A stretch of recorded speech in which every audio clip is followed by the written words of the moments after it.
सन भैन जी गुरजीत कौर जी जिन्हों ने तुहानू अपनी हड्ड बीती सुनाई जो इन्हों के नाल वापरिया। मैं अगले बुलारे डॉक्टर अमरजीत सिंह नूं बेनती करा कि वह भी 7-8 मिनट ही, क्योंकि टाइम की बड़ी किल्लत है, डॉक्टर साहब नूं बेनती कर चुके हैं पहलों ही, वो भी अपना जो मैसेज है 7-8 मिनट के दे देंगे। डॉक्टर अमरजीत सिंह जी।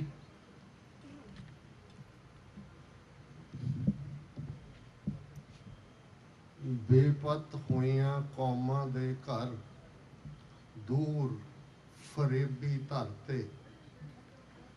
बेपत होइयां कौमां दे घर दूर फरेबी धरते।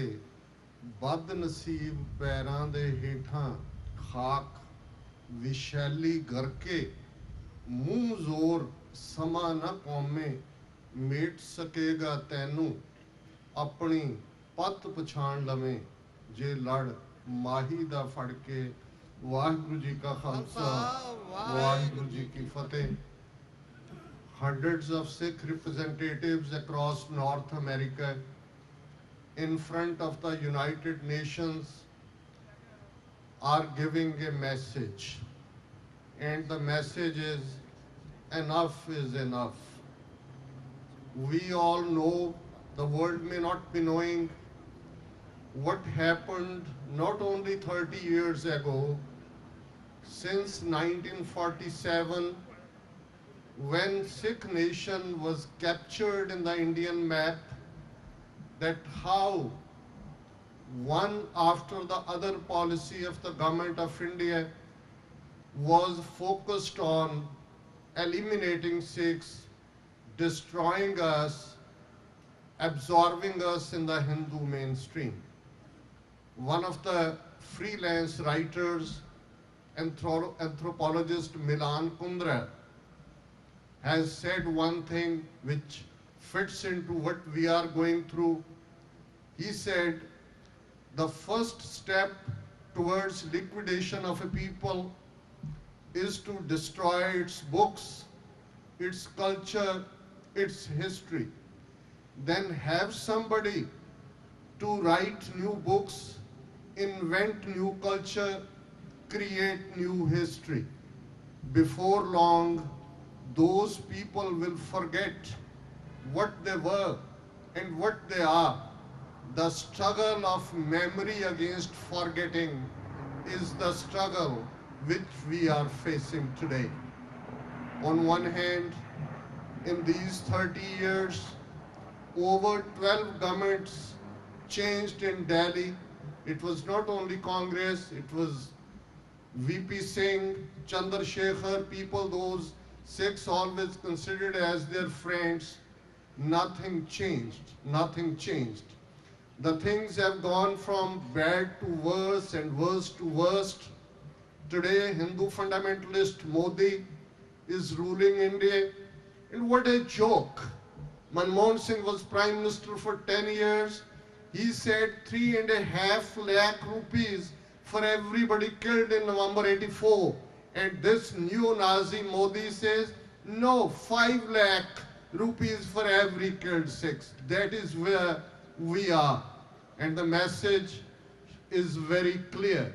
Sikhs for Justice deserves our not only patting on the back, our thanks that in the last 7 years, they have brought this case of genocide on the international arena. It may be Kamal Nath, it may be Amitabh Bachchan, it may be Sonia, it may be Manmohan Singh. They all had been held accountable, at least in United States courts. It's a different story that the US administration, which didn't give Modi visa for past 7 years, has now bent backwards to welcome him in the White House. But the way Sikhs organized protests during his visit again is commendable, and that shows that after 30 years, Sikhs have come to a conclusion. You are seeing these banners of referendum 2020 in front of you, and looking at it, I was remembering that quote of Guru Gobind Singh Sahib, which he wrote in a form of letter of victory, Zafarnama, to Aurangzeb. In that letter, Guru Gobind Singh Sahib said, "You will be very happy that you have snuffed out few candles, but the whole hot, burning furnace of Khalsa is around me. I'll make Punjab so hot that your horses won't be able to gallop around the plains of Punjab. कि तू बड़ा खुश होवेगा, तू मेरे 4 पुत्र मार दते, तू मेरे हजारां सिख मार दते, पर तू तो 4 अंग्यारे बुझाए ने। खालसा जो भांबड़ है वो बाकी है, मैं तेरे घोड़ियां दियां खुरियां थले ऐसी अग बालांगा कि पंजाब दे दरियावां दे पानियां दा एक भी घुट तैनूं पीना नसीब नहीं होएगा।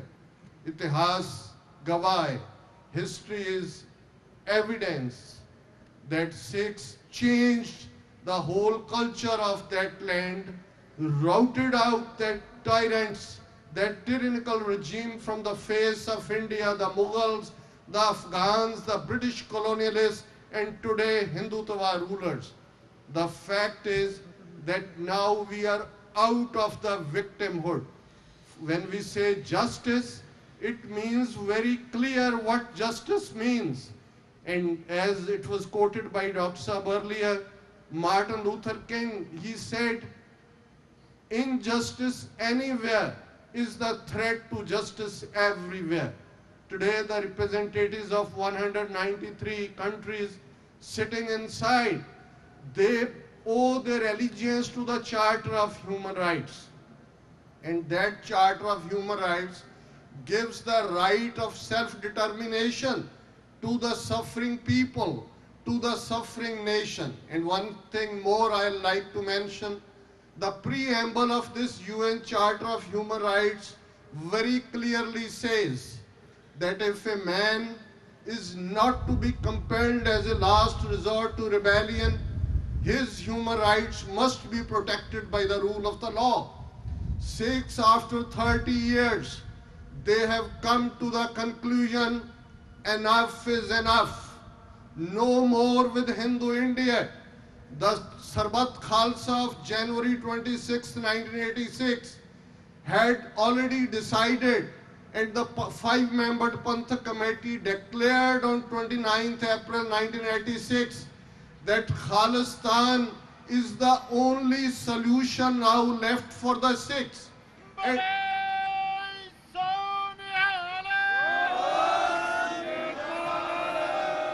following in the footsteps, the lead of the Sarbat Khalsa, Sikhs for Justice have taken up this challenge that by 2020 we will create awareness around, not only amongst our own people, but even amongst these representatives, these nations, United Nations, and ultimately in the next 6-7 years, we will be in a position to exercise our right of self-determination the way people of Scotland have exercised.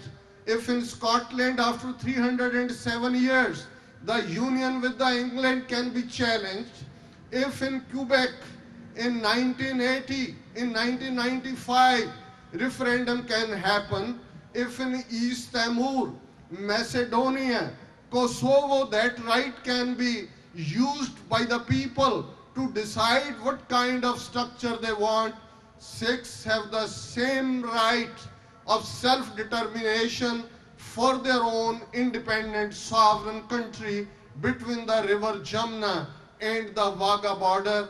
I may conclude, and this should be very clear, that when we say right of self-determination, we mean an independent sovereign nation of Khalistan. There shouldn't be any fear. Unfortunately, some of our media as well tries to eliminate that voice which talks about Khalistan. I was in Yuba City last weekend. How the Khalistan voice was eliminated. It's already on the different networks in the social media. But from here, again I want to convey the message that let with a loud and clear voice we may proclaim that our sovereignty, our Khalistan, which lead the Akal Takht has given, is the final solution, is the final message, is the final goal. 5 slogans of Akal Takht to aayi awaaz, Khalistan, Khalistan. Akal Takht to aayi awaaz, Khalistan, Khalistan. Akal Takht to aayi awaaz, Khalistan, Khalistan. Akal Takht to aayi awaaz, Khalistan, Khalistan. Akal Takht to aayi awaaz, Khalistan, Khalistan. Akal Takht to aayi awaaz, Khalistan, Khalistan. Waheguru Ji ka Khalsa, Waheguru Ji ki Fateh. Waheguru ji ਕਾ ਖਾਲਸਾ ਵਾਹਿਗੁਰੂ ਜੀ ਕੀ ਫਤਿਹ। ਇਹ ਸਨ doctor Amarjit Singh ji ਹੋਣੀ ਜਿਨ੍ਹਾਂ ਨੇ ਤੁਹਾਨੂੰ ਬੜੀ detail ਦੇ ਵਿੱਚ ਸਿੱਖਾਂ ਦੀ ਸੋਵਰੈਂਟੀ ਬਾਰੇ ਦੱਸਿਆ ਹੈ। Now we would talk to Professor Inderprasth from British Columbia. Hey ma'am, you're here for the protests, right? So I would like to know about your views.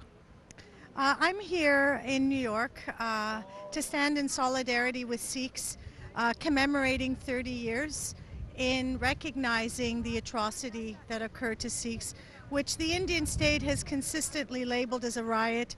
And according to the research that I have engaged in, it is firmly a genocide in a context of the intent to target Sikhs.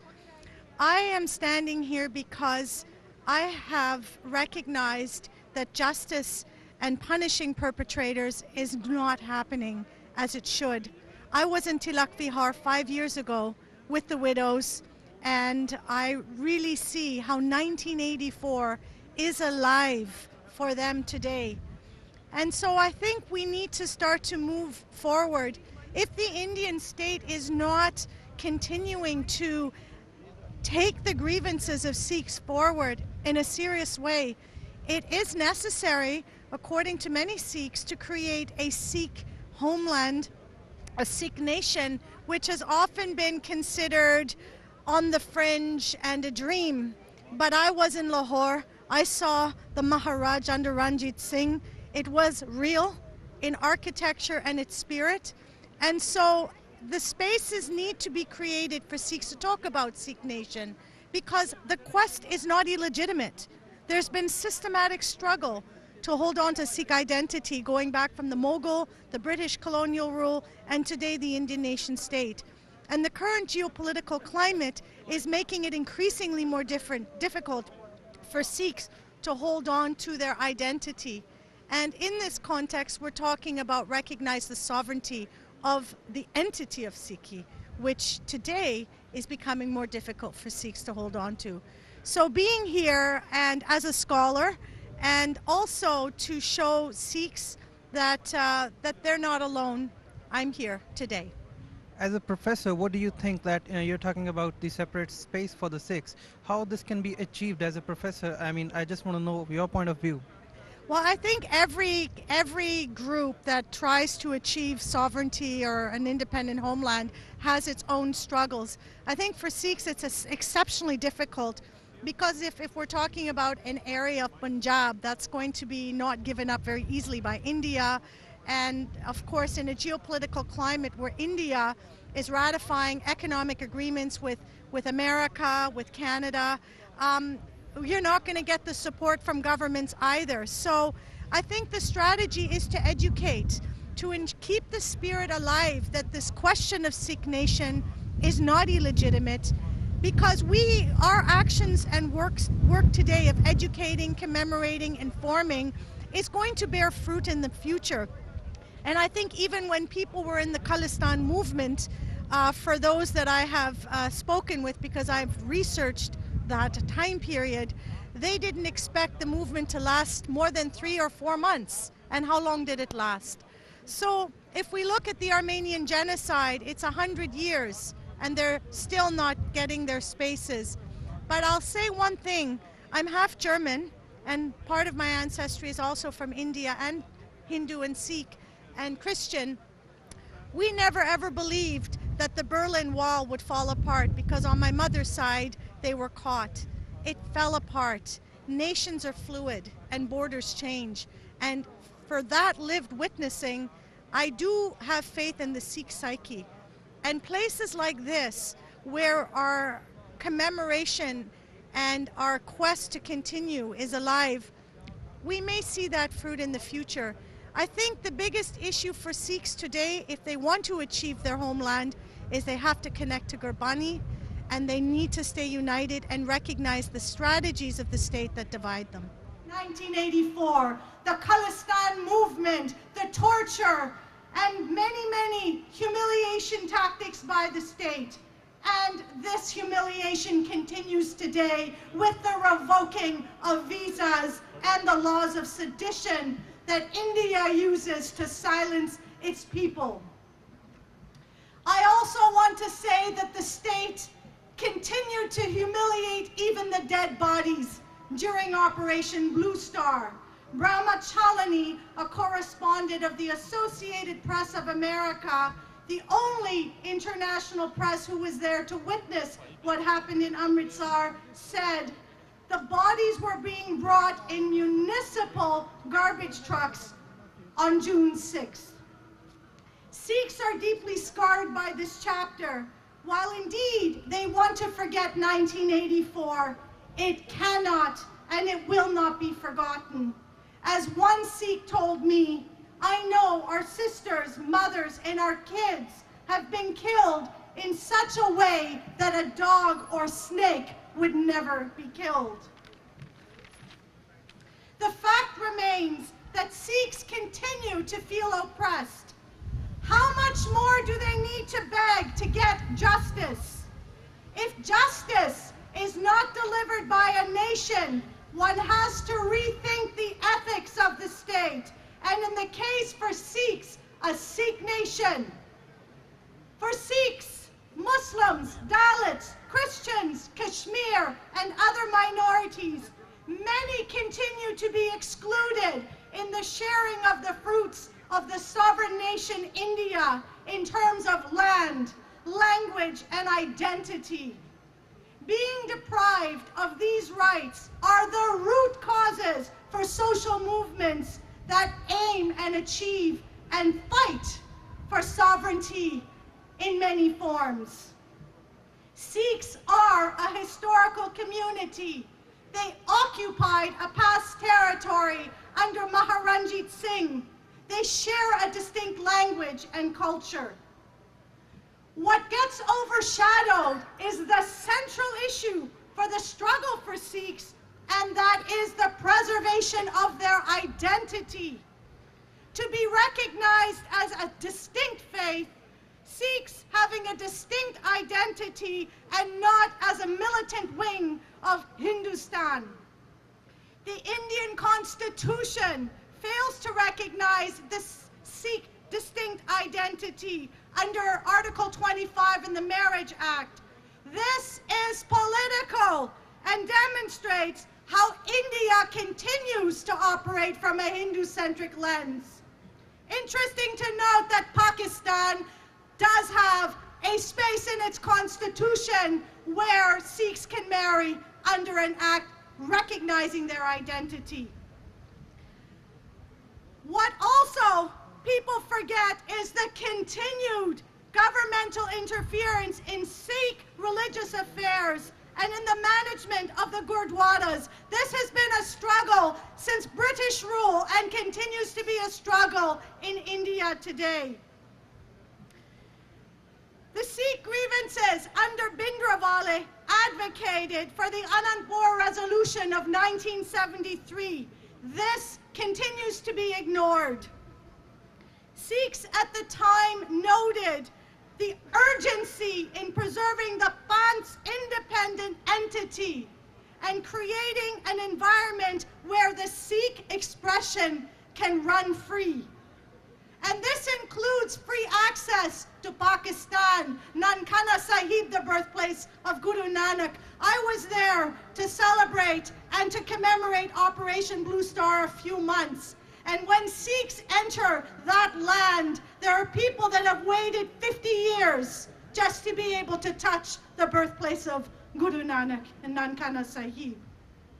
We must ask and reflect back and recognize that India has not listened to the grievances of Sikhs and continues to cast a blind eye.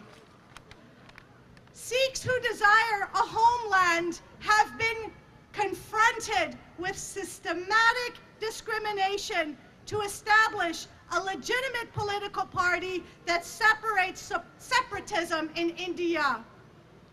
A referendum has often been used as one of many tools to achieve territorial self-determination, to gauge public support, and it can be used to educate the masses and their rights about the future possibilities as marginalized citizens of a nation.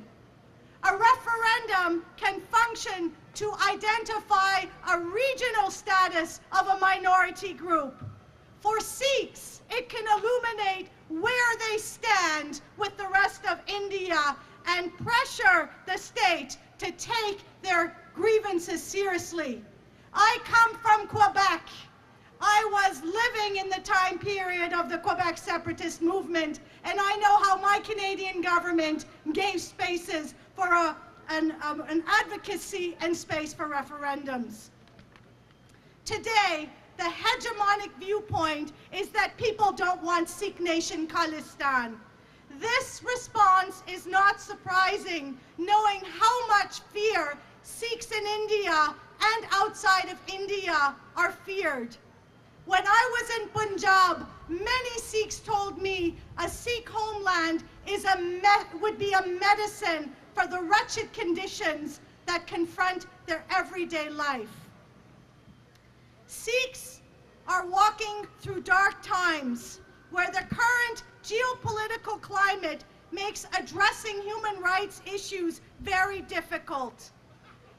Today, India continues to ratify economic agreements with China, with America, Canada, and other nations. As such, it is understandable that highlighting historical atrocities will not benefit the Indian nation state. It has to maintain an optic of secular and democratic, and we have to illuminate and shatter this particular package. In this context, I want to say that framing Sikhs as Khalistanis and as terrorists and as a threat to the nation and national security continues to occur aggressively to present day. Second and third generation Sikhs that are present here today are only wanting to advocate a right that they have, and that is a space where they can be free. I would like to conclude to highlight, and I really want you to listen to these words. There is a danger in the very condition of a nation when people no longer have this freedom to think and express or hold their country accountable for unethical acts. As German philosopher Arendt says, there is a risk of blind obedience to govern and act according to the way the state wishes. Yesterday, Bibi Kaur and others highlighted how babies were thrown into the oven in November of '84. And I ask you to think about what conditions allow governments to engage in this violence with impunity. The quest for Sikh homeland in present day is born out of a Sikh struggle of oppression, and Sikhs will continue to ensure the Panth's independent entity. Sikhs have a subjectivity, it's in their psyche, and they will find full expression to achieve their own space. It is who Sikhs are. It constitutes who Sikhs are. Sikhs are a nation, and they have the freedom to call that Khalistan. Vaheguru Ji Ka Khalsa, Vaheguru Ji Ki Fateh.